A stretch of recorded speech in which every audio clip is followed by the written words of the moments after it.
Silakan Pak Putri. Terima kasih Pak Ketua. Bismillahirrahmanirrahim. Assalamualaikum warahmatullahi wabarakatuh. Shalom, salam sejahtera bagi kita semua. Om Swastiastu, Namo Buddhaya, salam kebajikan, Rahayu. Yang kami hormati, pimpinan dan para anggota Badan Anggaran, serta para hadirin yang berbahagia. Pertama-tama kami ingin mengajak kita semua untuk memanjatkan puji dan syukur kepada Allah Subhanahu wa Ta'ala, Tuhan Yang Maha Esa, yang telah memberikan nikmat dan karunia-Nya sehingga kita dapat menghadiri rapat kerja dalam rangka pembahasan RUU tentang pertanggungjawaban atas pelaksanaan APBN tahun anggaran 2025. Pimpinan dan para anggota Badan Anggaran DPR RI yang terhormat, pada rapat kerja hari ini, izinkan kami menyampaikan pokok-pokok keterangan pemerintah mengenai RUU tentang pertanggungjawaban atas pelaksanaan APBN tahun anggaran 2025.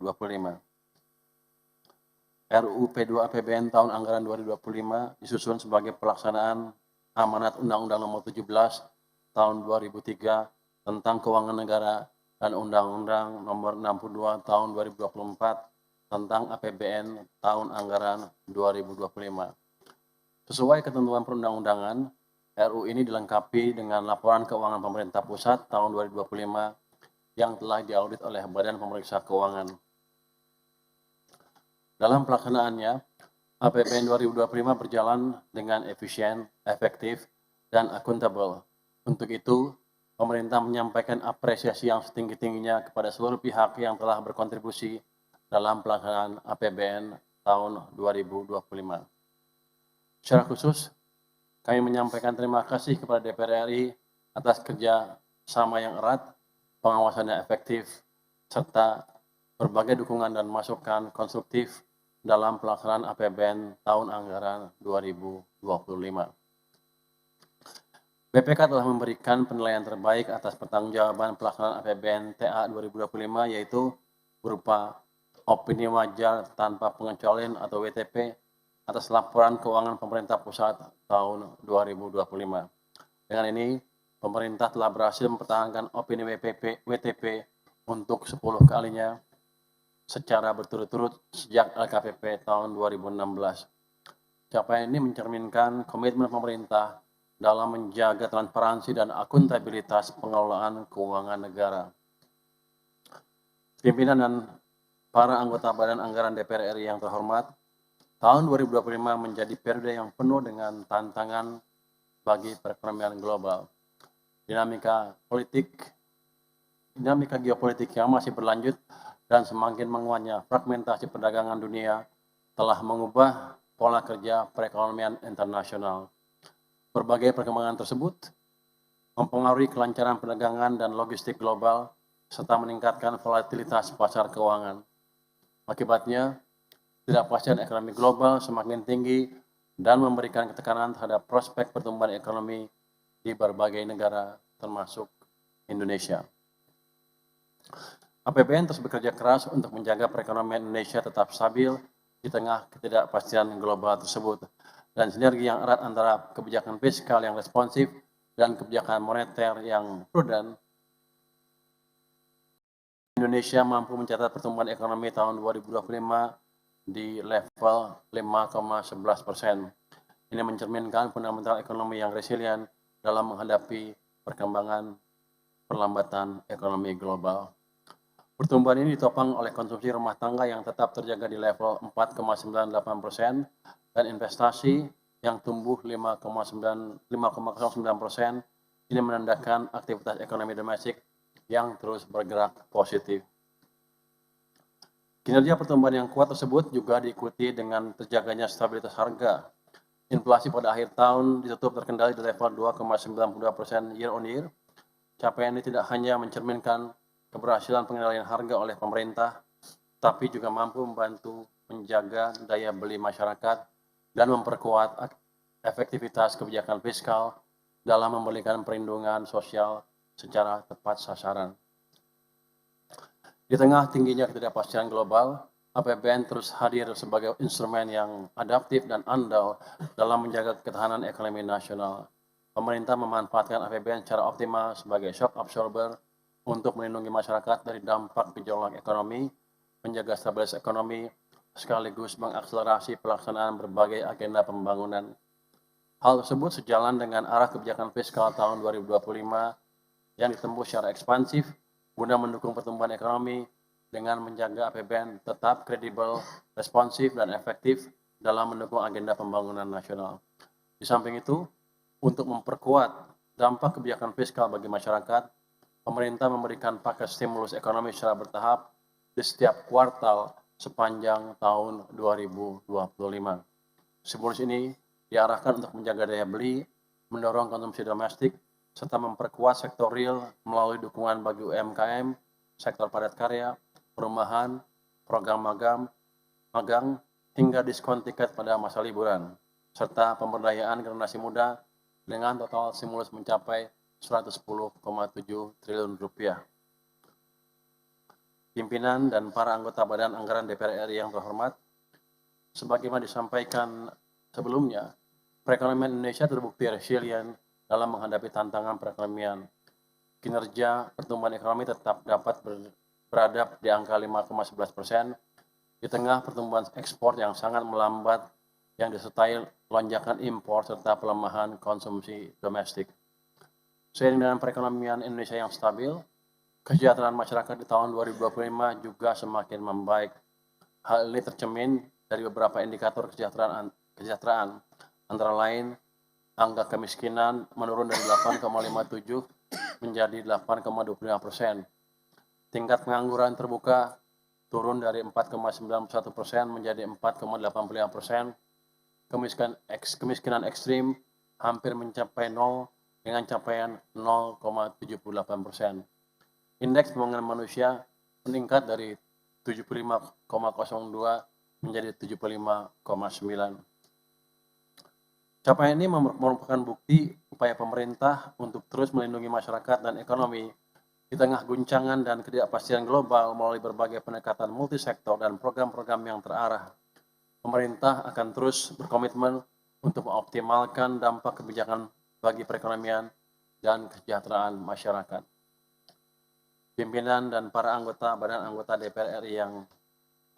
DPR RI yang terhormat, izinkan kami menjelaskan intisari RUU P2 APBN tahun anggaran 2025 yang disampaikan dalam bentuk laporan keuangan pemerintah pusat tahun 2025 yang telah diperiksa oleh Badan Pemeriksa Keuangan.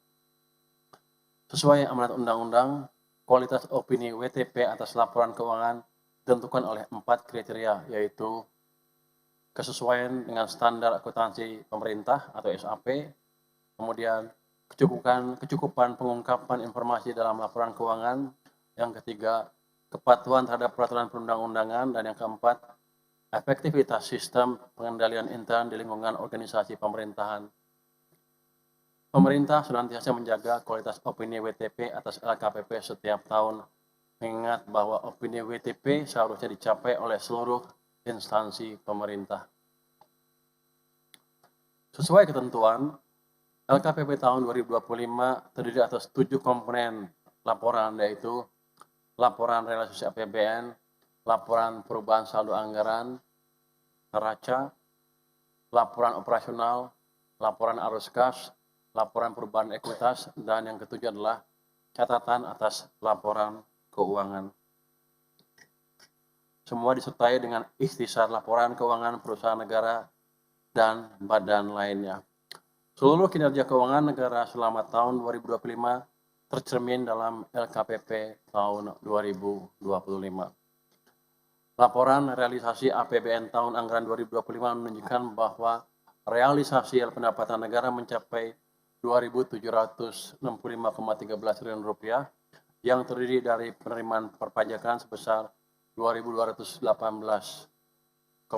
triliun rupiah, terdiri dari penerimaan pajak sebesar 1.917,89 triliun rupiah dan penerimaan bea dan cukai sebesar 300,28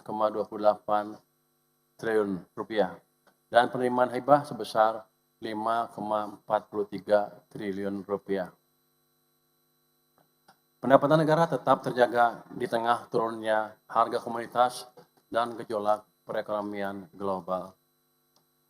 Realisasi belanja negara mencapai Rp3.435,46 triliun yang terdiri dari realisasi belanja pemerintah pusat sebesar Rp2.586,42 triliun dan transfer ke daerah sebesar Rp849,04 triliun. Realisasi ini meningkat sebesar Rp90,20 triliun atau 3,61% dibandingkan dengan tahun anggaran sebelumnya. Belanja negara diarahkan secara responsif dan antisipatif untuk mendukung pelaksanaan program prioritas pemerintah, menjaga stabilitas ekonomi, serta melindungi masyarakat dari berbagai risiko, termasuk tekanan ekonomi dan dampak bencana. Dengan realisasi belanja dan pendapatan tersebut, defisit APBN 2025 terkendali dalam batas aman sebesar 2,81% terhadap PDB atau Rp670,34 triliun. Untuk membiayai defisit tersebut, pemerintah menempuh strategi pembiayaan yang prudent dan terkendali dengan memanfaatkan kondisi pasar yang membaik. Sepanjang tahun 2025, realisasi pembiayaan neto mencapai Rp742,73 triliun atau 20,54% lebih tinggi dari target APBN 2025. Pembiayaan ini merupakan langkah pemerintah dalam mendukung berbagai agenda pembangunan nasional. Pemerintah senantiasa menjaga agar komposisi pembiayaan tetap optimal dengan mengutamakan sumber-sumber pembiayaan domestik yang stabil, mengelola risiko utang secara sangat hati-hati, serta memastikan efisiensi biaya dan keberlanjutan fiskal dalam jangka panjang tetap terjaga. Berdasarkan realisasi defisit dan pembiayaan tersebut, dihasilkan sisa lebih pembiayaan anggaran atau SILPA tahun 2025 sebesar Rp72,40 triliun, meningkat Rp26,67 triliun dibandingkan tahun 2024. Pimpinan dan para anggota Badan Anggaran DPR RI yang terhormat, dalam laporan perubahan saldo anggaran lebih atau SAL dijelaskan bahwa SAL awal 2025 sebesar Rp457,54 triliun. Setelah dimanfaatkan untuk mendukung pembiayaan APBN sebesar Rp93,15 triliun dan memperhitungkan SILPA Rp72,4 triliun serta penyesuaian lainnya, saldo akhir tahun tercatat sebesar Rp438,26 triliun. Saldo ini tetap terjaga dalam jumlah yang memadai dan diharapkan dapat berperan sebagai penyangga fiskal dalam menghadapi tantangan ketidakpastian. Sementara itu, neraca per 31 Desember 2025 mencerminkan posisi keuangan yang solid dengan total aset mencapai Rp14.600,98 triliun, kewajiban sebesar Rp11.527,29 triliun dan ekuitas sebesar Rp3.073,69 triliun. Posisi ini menggambarkan kekayaan bersih negara dan kapasitas fiskal yang dapat diandalkan untuk mendukung pembangunan nasional yang berkelanjutan. Dalam laporan operasional tahun 2025 disampaikan bahwa pendapatan operasional mencapai Rp3.006,42 triliun dan beban operasional sebesar Rp3.429,51 triliun yang membentuk defisit dari kegiatan operasional sebesar Rp423,09 triliun. Di sisi lain, kegiatan non-operasional juga mencatatkan defisit sebesar Rp109,91 triliun, sehingga defisit laporan operasional secara keseluruhan mencapai Rp532,99 triliun. Laporan arus kas tahun 2025 menunjukkan nilai arus kas bersih dari aktivitas operasi sebesar minus Rp243,9 triliun. Demikian pula dengan aktivitas investasi dan aktivitas transitoris yang juga mencatat minus masing-masing Rp712,07 triliun dan Rp44,16 triliun. Sementara itu, aktivitas pendanaan mencatat positif Rp828,37 triliun. Arus kas dan aktivitas investasi yang minus tersebut mencerminkan kuatnya komitmen pemerintah untuk terus melakukan investasi produktif guna mendorong akselerasi pembangunan nasional.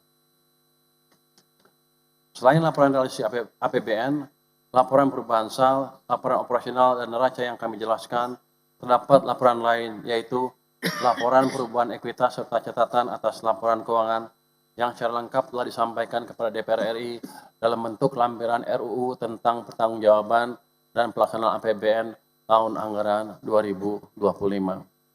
Pimpinan dan para anggota Badan Anggaran DPR RI yang terhormat, pada rapat kerja Badan Anggaran mengenai RUU Pertanggungjawaban dan Pelaksanaan APBN TA 2024 lalu, Badan Anggaran DPR RI merumuskan beberapa rekomendasi kepada pemerintah dan telah dicantumkan di dalam penjelasan pasal 12 Undang-Undang Nomor 15 Tahun 2025 tentang pertanggungjawaban atas pelaksanaan APBN tahun anggaran 2024. Atas rekomendasi tersebut, pemerintah telah menindaklanjuti rekomendasi yang dimaksud, antara lain terkait dengan penyampaian laporan kinerja Bendahara Umum Negara atau LKJBUN, pemerintah telah berkoordinasi dalam menyiapkan payung hukum pengaturan penyusunan LKJBUN melalui perubahan atas peraturan pemerintah nomor 8 tahun 2006 tentang pelaporan keuangan dan kinerja instansi pemerintah yang sampai saat ini telah sampai pada proses penetapan.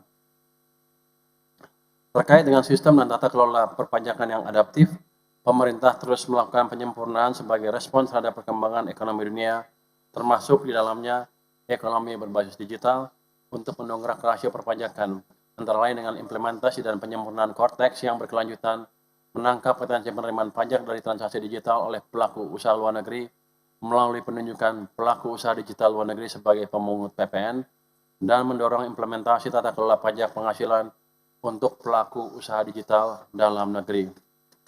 Terkait dengan perbaikan indeks pembangunan manusia, pemerintah telah mendorong perbaikan IPM agar lebih tinggi untuk mengejar ketinggalan dengan negara lain, termasuk mendorong kebijakan komprehensif dan afirmatif bagi daerah-daerah yang memiliki IPM rendah.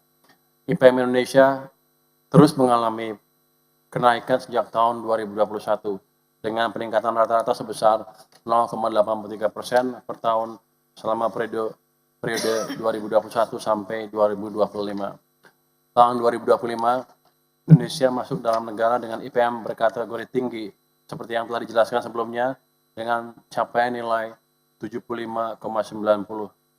Nilai ini berarti naik 0,88 poin atau 1,17% dibandingkan dengan tahun 2024 yang berada pada level 75,02. Pemerintah terus berkomitmen untuk menindaklanjuti seluruh rekomendasi DPR dalam Undang-Undang Pertanggungjawaban atas pelaksanaan APBN TA 2024 agar kualitas pelaksanaan dan pertanggungjawaban APBN sebagai instrumen fiskal dapat semakin baik di masa yang akan datang. Meskipun LKPP tahun 2025 mendapat opini WTP, BPK masih memberikan catatan berupa 11 temuan dengan 23 rekomendasi yang perlu menjadi perhatian pemerintah untuk ditindaklanjuti. Pemerintah senantiasa berkomitmen untuk menyelesaikan dan menindaklanjuti seluruh rekomendasi BPK di dalam laporan hasil pemeriksaan demi terwujudnya kualitas pengelolaan keuangan negara yang semakin baik di masa mendatang. Pimpinan dan para anggota Badan Anggaran DPR RI yang terhormat, demikianlah penjelasan kami mengenai beberapa hal yang menjadi pokok-pokok keterangan pemerintah atas RUU Pertanggungjawaban dan Pelaksanaan APBN tahun anggaran 2025. Dalam proses pembahasan selanjutnya, pemerintah telah menunjuk para pejabat yang akan mewakili pemerintah dalam panitia kerja perumus kesimpulan dan panitia kerja draft RUU yang akan secara lebih detail membahas draft RUU dimaksud bersama dengan panja dari Badan Anggaran DPR RI. Sekali lagi, kami ingin menyampaikan terima kasih dan apresiasi serta harapan kiranya dengan kerjasama yang telah terjalin baik selama ini, pembahasan RUU dapat diselesaikan tepat waktu sesuai jadwal yang telah ditetapkan. Semoga Allah Subhanahu wa Ta'ala, Tuhan Yang Maha Esa, senantiasa memberkahi dan meridhoi usaha kita dalam rangka mewujudkan masyarakat adil dan makmur. Terima kasih. Wassalamualaikum warahmatullahi wabarakatuh. Salam, terima kasih Pak Menteri atas paparan yang lengkap menurut saya. Dan Bapak Ibu pimpinan dan anggota Badan Anggaran, selanjutnya kita akan membentuk dua panja. Panja perumus kesimpulan RUU P2 APBN TA 2025 dan Panja Draft RUU P2 APBN tahun 2025. Apa ini bisa disetujui? Bapak Ibu yang saya hormati, ini kita kasih kesempatan untuk lakukan pendalaman kalau Pak Menteri ada waktu. Dan teman-teman ada hal yang perlu disampaikan. Atau ini kita dalami di Panja. Baik, kalau begitu kita akan dalami di Panja dan dengan mengucap Alhamdulillahirrahmanirrahim, rapat ini kita tutup. Demikian, kalau mohon maaf. Assalamualaikum warahmatullahi wabarakatuh.